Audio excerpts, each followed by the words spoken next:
చిత్తూరు జిల్లా పలమనేరు వద్ద రోడ్డు ప్రమాదం చోటు చేసుకుంది. విద్యార్థులు ప్రయాణిస్తున్న బస్సును ఓ ట్యాంకర్ ఢీకొట్టడంతో 10 మంది విద్యార్థులు తీవ్ర గాయాల పాలయ్యారు. అనంతపురంలోని ప్రైవేట్ స్కూల్కు చెందిన విద్యార్థులు కొడైకెనాల్ నుండి విహారయాత్ర ముగించుకొని తిరిగి వస్తుండగా ఈ విషాదం చోటు చేసుకుంది.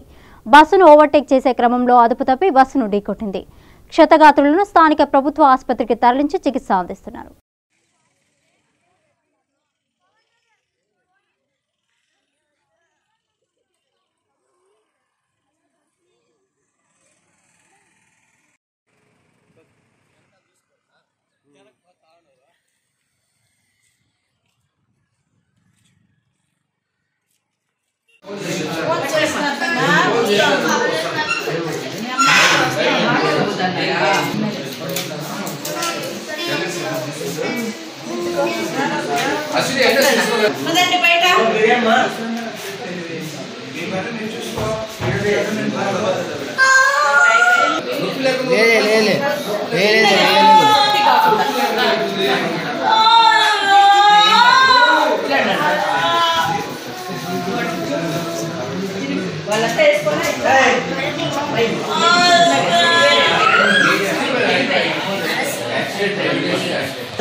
ఎక్కడికి?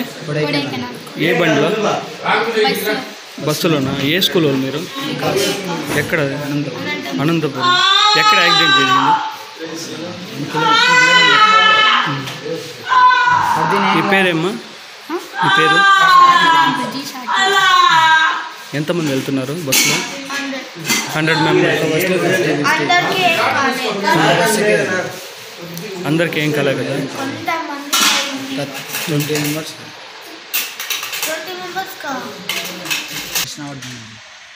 ఎన్నో తరగతి చదువుతావు బాబు? 10th class. అవునా? ఎంతమంది ఎప్పుడు బయలుదేరినారు కొడైకెనాల్కి? కొడైకెనాల్కి నిన్న మార్నింగ్ అక్కడ ఉన్నాము 10కి. తర్వాత అక్కడి నుంచి 6 బయలుదేరినాం. 6 బయలుదేరి అక్కడ ఘాట్స్లో తిన్నాము. ఇంకా బయలుదేరి వస్తామంటే ఇక్కడ నుంచి 2 కిలోమీటర్స్ దూరంలో ఒక లారీ వచ్చేసి బస్సు సైడ్ తీసుకొని